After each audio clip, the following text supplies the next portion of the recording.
Hey everyone, thanks for joining us. This is Steve Bailey. And Cassidy Harris. And we're bringing you At Home in North Iowa podcast. Thanks everybody for listening. Cass, what's been going on in your world? Nothing much. Just my son is going to turn 4 months old here shortly. Is that like a big celebration? I don't know. I mean, he's going to be starting rice cereal. I remember like the big things with my kids. So my kids are 16 and 13, and you have young kids and your life is way harder than mine, way harder. But when they can feed themselves without making a huge mess, that was the number one. Yeah. Number two was being out of diapers. And number three was being able to get in and out of a car on their own. Oh, yeah. Tegan, actually. So I have a minivan and she goes with her foot and touches the door. So it just pops open. I'm like, now you need to learn to get yourself out of the car seat. Yes. Yeah. Yes. Those are the big three for me when my kids were growing up. So market's still doing very, very well. Let's talk about some of the services that we offer at Century 21 Preferred with Modern Real Estate Solutions.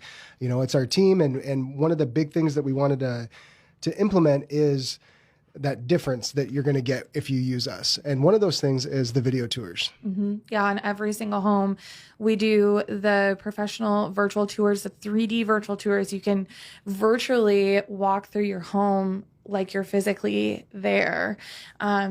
I think during COVID, that's been huge. I personally started using it exclusively during COVID. I mean, I did every single listing during COVID. And that's kind of how our relationship got started. Like you said, it's this really, really neat program that Immersive Homes does for us. And it allows you to virtually walk through the house. And then we also have professional photos along with those. Yeah. So when your house is plastered all over the internet, they're going to be high quality photos. How many people have you had that have called you, especially during COVID, but out of town people that are thinking of moving to the area and they're like, hey, can you go to this house and FaceTime me or do a video or something? That is so poor quality compared to what we're offering people. You can send them this link and be like, here, virtually walk through the house. I mean, it's literally like you're there. Yeah. You can look floor to ceiling and 360-degree views from every single point on the tour. Yeah. It's a great tool, and we're happy to offer it to you.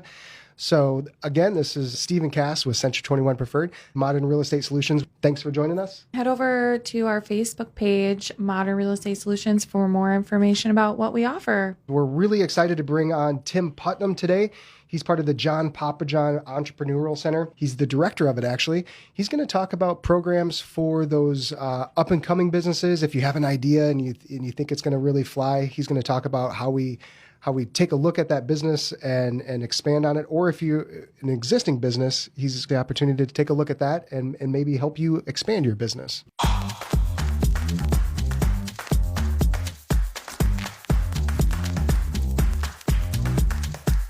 All right, thanks everybody for joining us. We have Tim Putnam with the Niacc Pappajohn Entrepreneurial Center here in Mason City. It's part of Niacc. Tim, welcome. Thanks for being here today. Good morning. Well, thanks for the invite. Appreciate to be here to tell my story.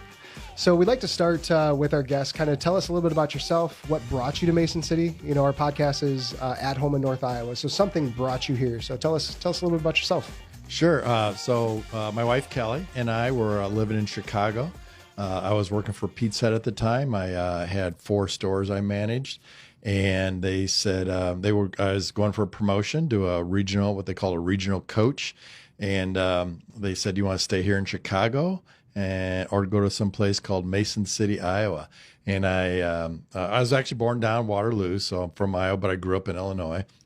And the woman who hired me, Carol Hussel, said, "Tim, get out of Chicago." HR was pretty much a mess, and we're like, okay, we're fairly young at the time, pretty newly married, and we're like, let's go to Mason City. So what I didn't know is that they're going to put me in Des Moines before they set me up here. So we spent about a year and a half in Des Moines.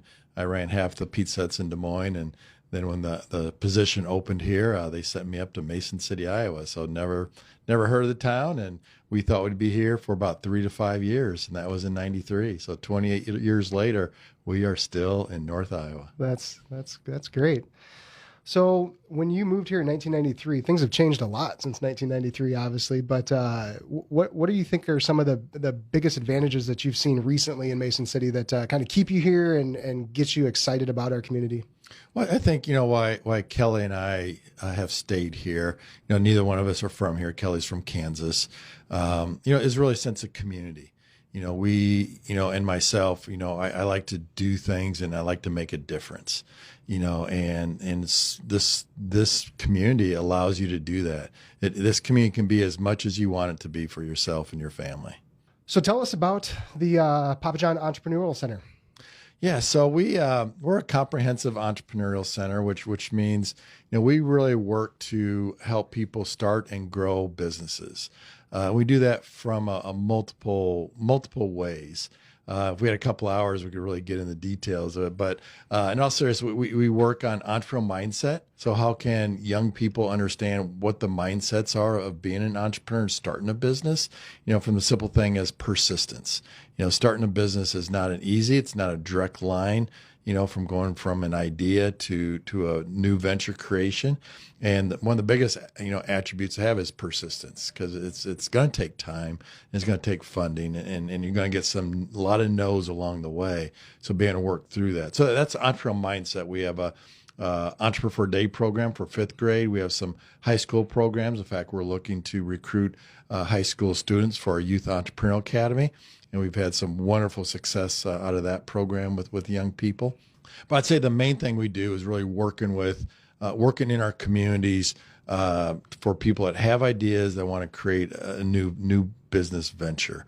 And then also during COVID, we have a great success story on a succession plan of an owner wanting to sell and somebody wanting to buy a restaurant, and doing that during COVID with all the obstacles in their way was a pretty big feat. And it takes a team. It takes a team to do it. It's us, the banks, the owners, the past owner, the new owner, really took a team to do it. And it wasn't a simple linear process like I mentioned earlier. So, and then we are really working on one of our big initiatives is how do we grow high-tech growth businesses in North Iowa, the wealth creation. So the service and retail, those type of businesses are all about quality of life, and they keep the dollar here circulating, and that's good.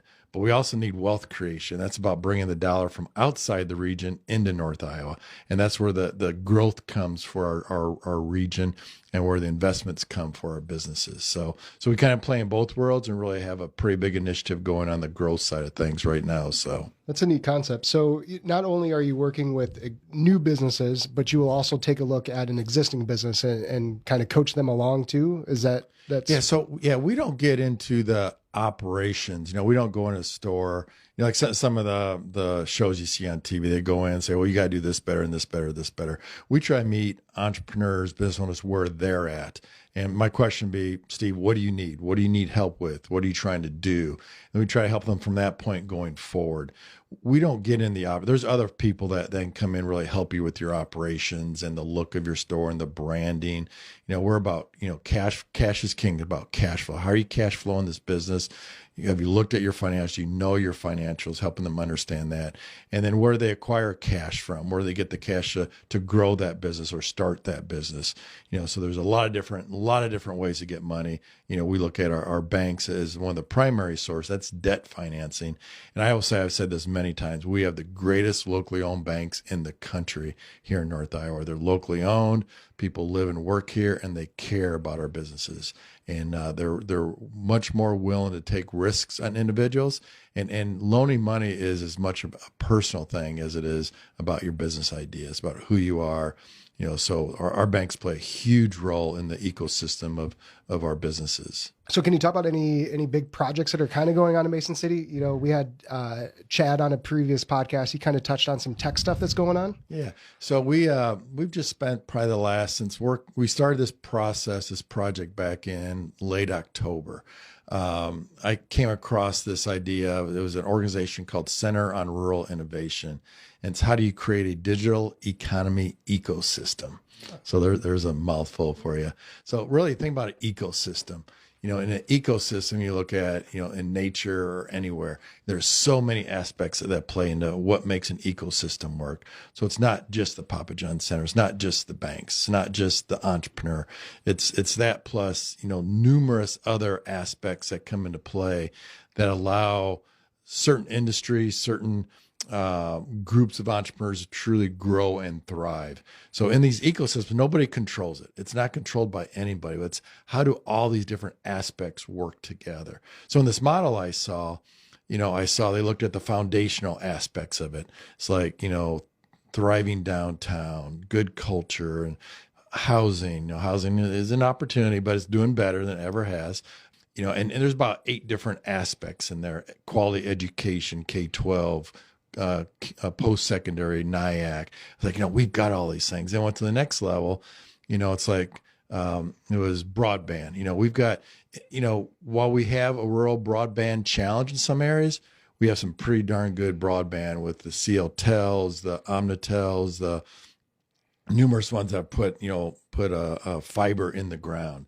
But the problem with that is we're not pushing enough ones and zeros up and down. We're not pushing and pulling enough data in our pipeline. So we have great broadband, but highly underutilized, because we don't have the digital economy businesses pushing that data up and down and pulling it. Yeah, we're Netflixing and we're gaming, but we want to go beyond that. And then it got into the 5 pillars. And I'm like, wow, that's what's going to really bring us together. You can't see me putting my fingers together here, but imagine me taking my fingers and putting them together, really pulling these things together. And like, well, yeah, we can help you do that, but we do that through applying for this grant. So, I was like, okay, we'll do a grant. It shouldn't be so hard. Probably one of the hardest thing. No, let me restate that. The hardest thing I've ever done in my job, and I've been at Niacc for 20 years. So the likes of the Chad Schreck, Aaron Burnett, city administrator, Candy Cargins, who runs our innovation acceleration program, Hunter Callanan with the corridor. We literally, since the beginning of January, spent 5 to 10 hours a week working on this. And then Kenny and I kind of became the owners of the pen in writing the grant. We probably put in about 4 80-hour weeks, since March, really pulling this thing together. So in the end, what we want to do with this is really create the ecosystem that start building the aspects that are going to allow us to create more digital economy businesses. So what we're really doing is not looking at tomorrow, but really looking at 2030. What's North Iowa's economy going to look at come 2030? So this is kind of what they call a long tail. We're not going to get results tomorrow. So part of that is upskilling. We need people that need to know how to code and program. So think about the jobs come 2030. Industry 4.0, education 4.0 is all about how our economy is going to function, act come 2030. And, here in North Iowa, we're kind of behind the curve on people having coding and digital skills. So how do we get, and our focus is going to be on the adult population, upskilling them. So right now you literally go through about a 4-month program and go from a $30,000 income to a $70,000 to $80,000 income in that amount of time. If you can code, again, there's several programs, so it's not for everybody, but again, coding is not rocket science. It's a process. So this is about how you help somebody get a better paying job, not in education. Education, then there's, Niacc, and then the 4-year schools go and get a science degree, in programming, a computer science engineering, computer science programming degree in that. So there's, that's the education. That's a high level stuff. But some people just want good quality jobs in the digital ecosystem. And with COVID, we have, remote work. So you get, most of the coders and programmers right now in Iowa are outsourced globally. India, you can go in and find programmers in India that come and do things. And I know a number of stories on how companies were built by outsourcing all the programming. Redbox is one of them. Redbox, entire programming for Redbox is all done in India, not here locally. So that's kind of an older example. But so that's what we're trying to do, kind of create that so that we can really create a focus on the digital economy. And not only for creating new businesses, but our workforce, our advanced manufacturing companies in North Iowa are going to need people with coding skills for the robotics and all that stuff that's happening. Long answer, I know. So that's super interesting though. So somebody could come out of high school, could be at whatever age, and they could do like a 4-month coding class and learn how to code and potentially get a job in this Yeah, so I'd say that the students coming out of high school are going to be better served going through, right now Niacc is going through and rewriting their programming and their IT programs. So for students out of high school, going the traditional route is probably better. Okay. For these programs that we're going to be working with, it's probably better. They're better suited for the adult population. Somebody wanting to reskill and upskill, where they're currently at, because it takes a level of maturation, and accountability to really get through the programs. You have to really want it. And the program we're going to use, we're not going to create something new. We're going to replicate a successful program that's happens at the new BOCO down in Cedar Rapids. They have a program called Delta V that we're looking at replicating and partnering with them to use their model. And their curriculum comes from an organization called Code Fellows, which is they'll come here and they'll evaluate what programming, coding skills our local businesses need and develop educational programs around that. So there's a lot of path. We're not trying to create a singular path. We're trying to create an additional path for people that want to upskill their education. So kids coming out of high school, highly recommend that they go through Niacc or go to Niacc before you go to the 4 year. You're going to save yourself a ton of money and you're going to get a better education. We have the facts to prove that. Just give me a call. So. Okay, so that's something that's looking off into the future. What is something that's going on today for now to help people get grants? Yeah, great question. So we have a wonderful program called Venture School, Iowa Venture School. We partner with the University of Iowa. And this is about, whenever somebody says, hey, I've got a great idea, so we like to find people that have great ideas. And we help them prove that they have a great idea by going through what's called the Lean Business Model Canvas. It's a design thinking process. So if you have an idea, for that to be successful, who does it really need to matter to? The consumer. The customer. So sometimes we have these ideas, we throw them out with our friends and family, they all go, great idea. But it doesn't matter what they think, it's what the customer thinks. So in the Iowa Venture School program, we take them through, they do a ton of customer discovery. So whether it's a restaurant or a digital economy business, they got to go out and talk to customers. We try to get them to do about 100 customer interviews, non-friends, non-family, and really try to find what is it that people want to pay for. So this is called product market fit. And that's the first step in really establishing whether or not you have a good idea or not. Because in reality, ideas are worth nothing. Mm-hmm. And this is the first step to really validate and quantify what could this potential problem be. What problem are you solving? And what problem do people really want solved? You may be thinking about solving, something, I'll just say it's going to be red. And then you go out and do your customer discovery. It says, we don't want red. We want blue and yellow and pink.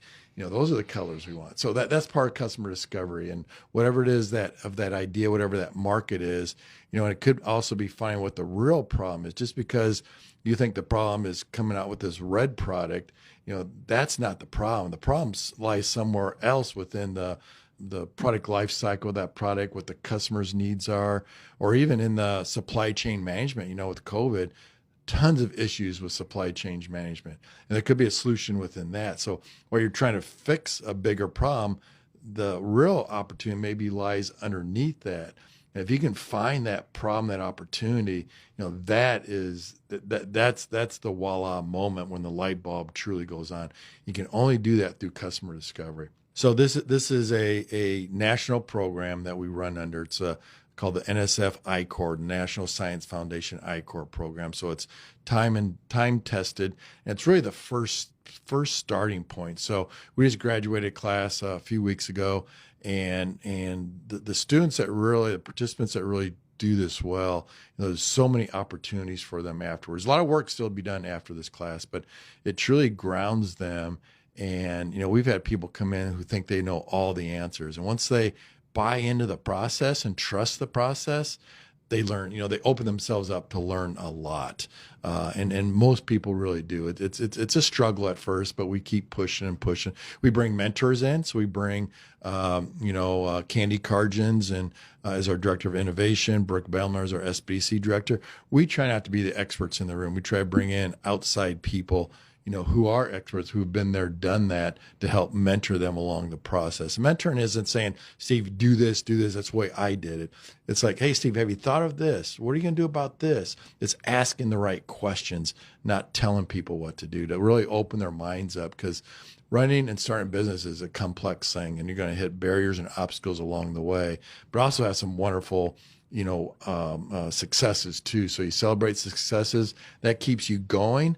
But also, when you hit those barriers, you need to have people go back to say, wow, I just hit this major barrier. How do I get past it? That's where mentors comes in. That's where our team comes in. Again, the ecosystem, how all these things start coming together to help people run and manage businesses. Sounds like such a great program. Can you give us any local success stories that have kind of gone through your venture program, kind of gone through the John Pappajohn Center? Yeah, actually, that's one of the questions I always struggle with, because we have so many. We truly do. So one on the growth business, we're working with two ag tech businesses right now. They're a growth based business. So when you're looking at growth based business, you're looking at how do you get from an idea to proof of commercialization, proof that there truly is a market for that. So one of them is called Re-Envision Ag. Gentleman by the name of Jason Reiner from Norris Springs. You may also know him because he's a pretty big vocal music guy out in Niacc and runs our programs there. But he has an idea, a better way of how you put seeds in the ground. So part of it is, getting them, so he came in, thought he knew quite a bit, but as he trusted the process, he's like, wow, and he dug in, he bought in completely. So from that, we were able to graduate him. He won first pitch competition he did at the State Entrefest, which is a great program. If you can tag anything, tag Entrefest. It's in Cedar Rapids, about how you really bring together entrepreneurs throughout the Midwest here. He won that pitch competition, and then we kept working with him. He got into a national ag accelerator in Memphis, and from that he got additional funding. And then just this week, through the State Iowa Economic Development Authority, he was able to get a grant for $50,000 for proof of commercialization. So he's on that path. And then the next thing to do is, and now we're going to start working, try to get some early stage investors, equity investors, to come in and invest in him to keep him moving along that path. So to do this, there's many steps along the way. It's just not, I have an idea, take a class, and boom, you're a millionaire. We're going to be millionaires. Or billionaires, for those matters. It is a process, and things may move a lot quicker for some, but others, against that persistence to keep moving things forward. And then another one is Julia Dannon, who runs an accounting service here in town. She was just named the Iowa Small Business Woman of the Year, Deb Dalzell Award winner. And, she's just somebody that just has a nice, solid business. She cares about her community, and she works with people on their taxes and their filings every single year. And she just does a great job. Mr. Taco, we worked with him really early. He went through our programs really early, and he talk about somebody with persistence, and Louise said, Tim, I got this is my last big idea with Happy Donkey, and I think he's really nailed it. So he's somebody, talk about getting an idea, go out and testing your idea. He's done that over and over. Started with Mr. Taco Truck. He went in the mall, started to do the sandwich shop, the dessert shop. He tested all these things. Then all of a sudden he's brought them all together, and they've got the Happy Donkey. And we're so excited for him and the success he's currently having. And you talk about customer service. That gentleman is top-notch customer service. He cares so much about your experience in the Happy Donkey. He's just such a nice guy. He cares. Yes. He cares. He truly does. We've got a list of them, and I swear, every time people ask me this question about, I just go blank. Barbers, Cabin Coffee, while they had the original concept, we worked with them on their franchising model, years ago. That's pretty successful. And they're doing pretty well. And, sometimes for businesses, we play a very small role, and, for the barbers, really, at that point, they really had to finalize their business plan. And that's the role we played with them at that point. And others, we do heavy lifts, like with the Jason Reiners with Re-Envision Ag. We're all in on him. And we also work with businesses outside this area. Another one is actually in Washington, Iowa. We've done quite a bit, and that individual is Continuum Ag, Michael Hora. And he just got a $100,000 grant through IEDA this past week too. So, we're about supporting entrepreneurs here locally, as well as throughout the state. So, we got a lot of great things going on at the center, and what we truly try to do with our Brooke Bemler and our Small Business Development Center is really meet entrepreneurs where they're at, and then build the team around them, build in mentors. Another program. So there's 5 Pappajohn centers in the state, John Pappajohn Entrepreneurial Centers. The 5 of us came together, and we're trying to take our mentoring to the next level. So we have applied for a grant for the MIT Venture Mentoring Program. So if we get this, we'll truly take our mentoring program to the whole next level. And we should get word any day about this program. So we're pretty excited about that. But mentoring is one of our big growth things. We went from 2 years ago having next to 0 mentoring hours to over 250 mentoring hours last year. So, one of our, even we work with existing, Matt Curtis, Wayne Ski and Cycle. We've been working with him on a few different things. I'm like, Matt, what do you need help with? He said, better understand my financials. So we found a CFO type person and brought her in, and they've been mentoring, and Matt's really enjoyed that process. And sometimes we can help, sometimes we can't. Sometimes experienced business owners like Matt will be like, I just need something to get me over the edge. And, in the financial area, I think we've been able to do that, and they continue a relationship. On their e-commerce, we just haven't hit that right button to really take the e-commerce piece to the next level. But we got somebody working on it, and you keep trying, you talk, you look at different models, and you experiment, and you test, and you prototype, and eventually you either get it or it's like, this is going to be as good as it gets. And sometimes that is still pretty good, but people like Matt have a growth mindset. They're always looking how they can improve their business and processes. So, and a lot of times that's at like little to no cost towards the business. Like there's grant opportunities and stuff for that. Yep. Like the CFO, we'll invest. That's what we call one of our expert mentors. So we've had a little bit of funding that we've been able to pay for that, but now, once that relationship's established, then it's really becomes, if it's a value, then the business owner can help pay for the additional services, or the friendship, is established, and the two just keep doing business together for a while. So sometimes we just make the introductions. That's probably one of the best things that we do. Mm-hmm. We know a lot of people, in the state, throughout the country, really, and sometimes just making those introductions and being that person that brings people together. Sometimes it works, but there's been a couple of times that it hasn't worked too. But you try. That's all you can do. But I think what I'm proud of our team is our ability to meet entrepreneurs where they're at, and we've helped a lot. There's a few that we haven't been able to help the way we want to, but it's not for the lack of trying to. But in an entrepreneurial ecosystem, there's success and there's also failure, unfortunately. So. Are most people at the Pappajohn keeping their businesses here, or they're learning to take their business out of the area? Oh, interesting question. For the most part, we work on keeping businesses. We work to start and grow businesses here in North Iowa. We're not, motivated to get people to move their businesses. Even within our area, I think there's sometimes there has been mistrust or questions of, so if I work with a business from, let's just say Osage, are you going to try to pull them to Mason City? And we never do that. The business owner has to decide where their business is best going to be and best going to have the best success. That's up to the business owner. That we work on their business model. And if the business owner says, well, my business is going to be better here than there, that's up to them. We have zero. We have never pushed for them to do that. In doing customer discovery, their customers may say, your business is going to be better here because there's more ag businesses in Osage than there is in Mason City or in Gardner or what have you.